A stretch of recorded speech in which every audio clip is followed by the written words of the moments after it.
Continue this session on clinical management of keloid. I'm going to introduce Dr. Albert Wolkerstorfer, who's going to talk about how to get drugs into keloids. Which is a challenge. Thank you very much. I'm happy to be here. Thank you for coming. And we are going to have still a lot of discussions. And I think my presentation will be rather simple, actually. I thought about it, well, how do we, this is a challenge because it's painful to inject.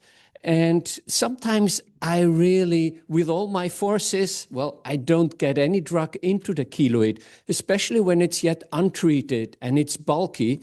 And I think there's still a lot to learn about how to use just the conventional injections with syringes and what we typically do. But I'm trying to think a little bit outside the box. Here are my conflicts, my disclosures. Unluckily, none of these disclosures is related to keloids. I'm still looking for disclosures. So if you have any ideas, please come ahead.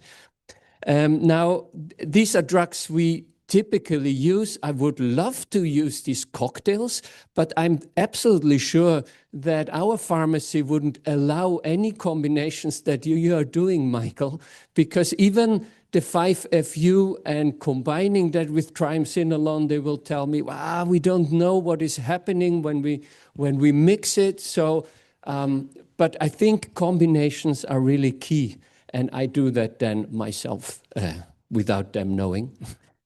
Okay, so this is how we do it typically, and the next talk will really be about a consensus about how to inject the conventional way.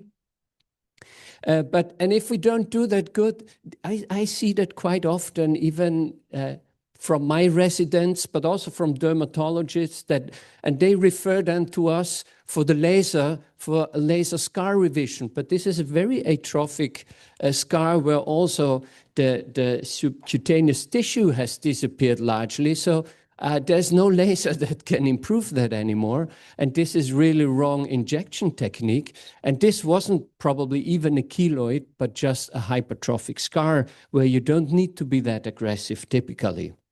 Now, I'm going to talk about different ways of delivering the drug, or at least facilitating the drug delivery. Some of them are mechanical. You could think of special needles, the Turing machines, and so on. I'm going to talk about that. And then there are other physical ways to deliver the drug. Okay, so the multi-site hole needle, well, I just by chance saw that at a conference, at a booth, and then I thought, well, is there any evidence about it? Okay, certainly not in keloids, but I found another publication. The funny thing is the hole is not at the tip of the needle, but there are several holes. And as the surface where the holes are, or the total surface is larger, it should be easier to inject. Now, this is a study from oncology, and they used rats and with hepatocellular carcinoma, which also seems to be a rather stiff tumor. And they compared the conventional needle and the side hole needle.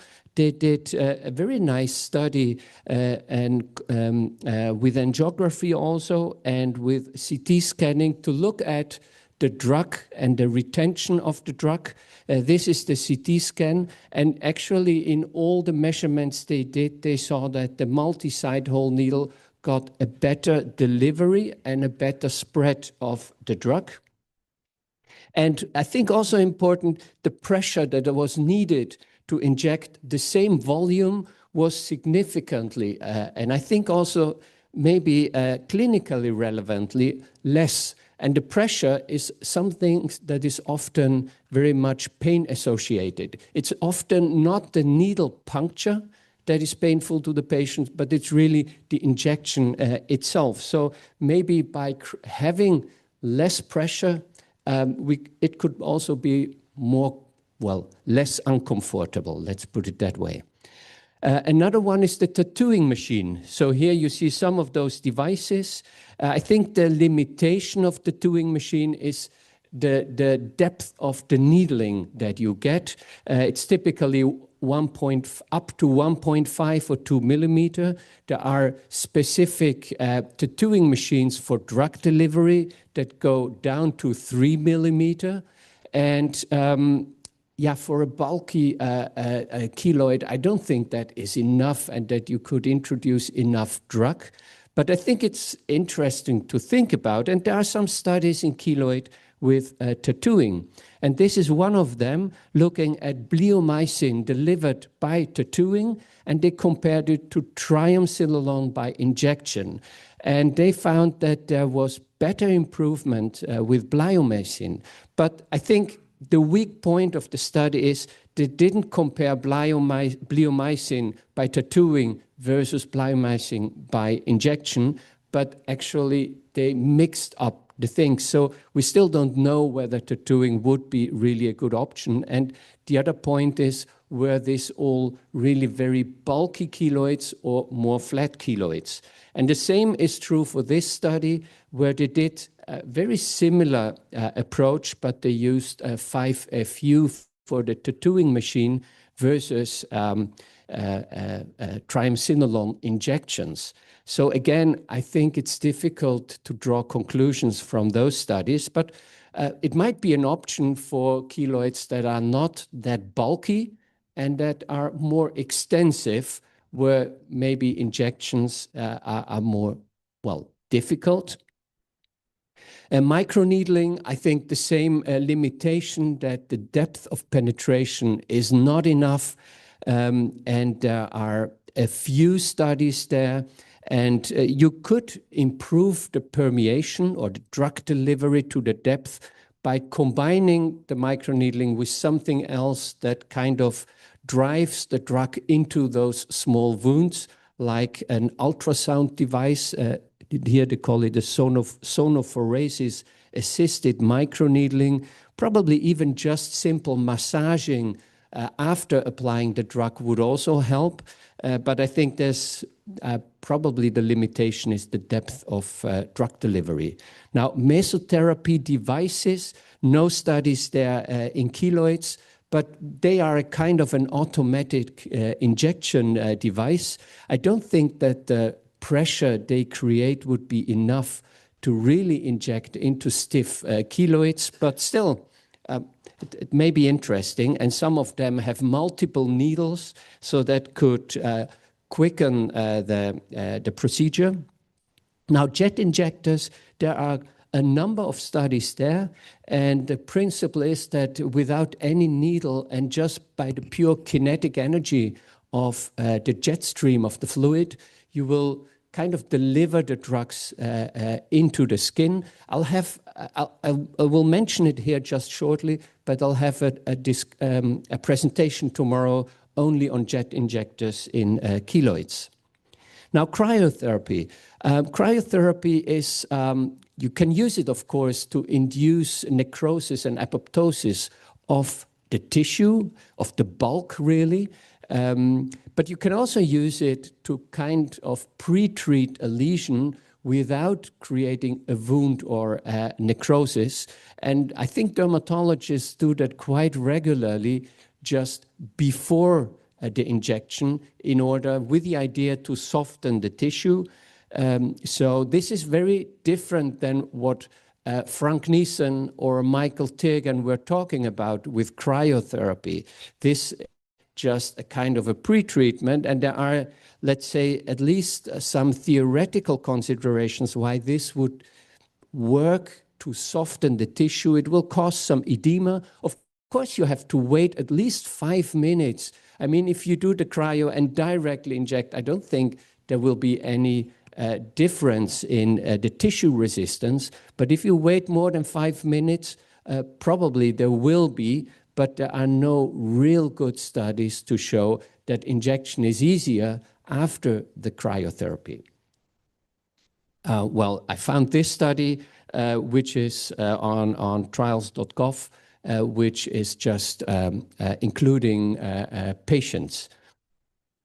Now, hypothermia comes from oncology. It's also a principle as a pre-treatment, which increases vascular permeability it improves the interstitial transport also of drugs and the diffusion of drugs. So it could, well, work also in keloids. I haven't really seen good studies. I found this study from, when is it, 1991? I couldn't read it because it was in Russian. So that's the evidence there is. But I think theoretical, it's, well, it could be a concept also for keloids. Now, lasers. Lasers, of course, also work by increasing the temperature, but there's a big difference between the different types of lasers. Some lasers are rather have a more mechanical effect, which is not so much temperature associated, and others have an ablative effect. They remove tissue actually. They are a kind of a surgical instrument. There are some cold lasers for cutting. So there's a whole bunch of lasers out there. The ones that you see most often in the literature are the pulsed dye laser and the long pulsed and the YAG laser. The difference is the first one has a very shallow penetration of about 0.5 to 1 millimeter, and the second one penetrates deeply down to about 5 millimeter. They all increase the temperature, typically above 60 degrees, in order to get coagulation of blood vessels. But I am convinced that laser as a monotherapy is absolutely not working and would even probably worsen the keloids and trigger the keloids. As a combination with other treatments that are anti-inflammatory and anti-proliferative, they may work. There are quite a number of publications out there on hypertrophic scars and keloids. And the point is, often these studies, they don't differentiate good between the two, or they even put them together in one analysis, which is, I think, really a very bad habit, because they are totally different entities with different responses, certainly also to lasers. But lasers do increase the edema and the tissue stiffness, which makes the penetration with a needle, but also probably the drug delivery somehow easier. But again, you have to wait at least 5 minutes. So this is how it would look like a laser treatment with a pulsed dye laser. When they're very bulky, I would rather use the ND-YAG laser, and then I would wait at least 5 minutes and inject. And I'm fully aware that the laser alone wouldn't be a good option. Okay, another type of laser, and I think that was the laser that Frank was also referring to this morning, the fractional laser. Again, there are different types of fractional lasers, those that really create holes in the skin, the ablative fractional lasers, and those that are non-ablative, and they can be used for drug delivery if they create those holes. So you need to have an ablative fractional laser, which could be a CO2 laser that creates quite a lot of heat, or an erbium YAG laser, which is more kind of a cold laser. And these holes that you create, and they're very small, they are 120 micrometer to about maybe 200 micrometer in diameter. So really very small in a kind of a regular pattern with skin that is unaffected between those holes. And this is used for many drugs to deliver. It's called laser-assisted drug delivery. And I think there are at least already like 500 publications out there about this principle, combining drugs with those fractional laser-created holes in the skin. But it's mainly used for scars. For keloids, the literature is really very, very rare. And actually, I don't use it because I would be afraid that I would trigger the keloid. I use it a lot in hypertrophic scars, but actually never in keloids. But I don't know if this is the right way to do, but there isn't really literature out there in keloids. Now, in the last way to deliver the drugs is with patches that have dissolvable microneedles, something that is not even that new. There are already publications out there since 15 years, but there are also patches now with 5-FU, for example. So the needle itself contains the drug and it dissolves once it stays for a longer period in the dermis. Here you can see one of these patches with all these small needles. And here's a study with 5-FU dissolving microneedles, and that was applied weekly, the patch, and it was compared to injections with 5-FU that were monthly.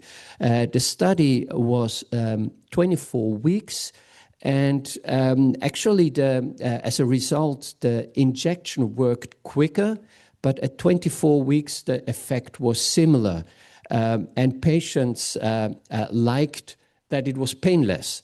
So maybe this is a way forward. I guess that this is quite an expensive treatment, probably, once this has been developed and put on the market.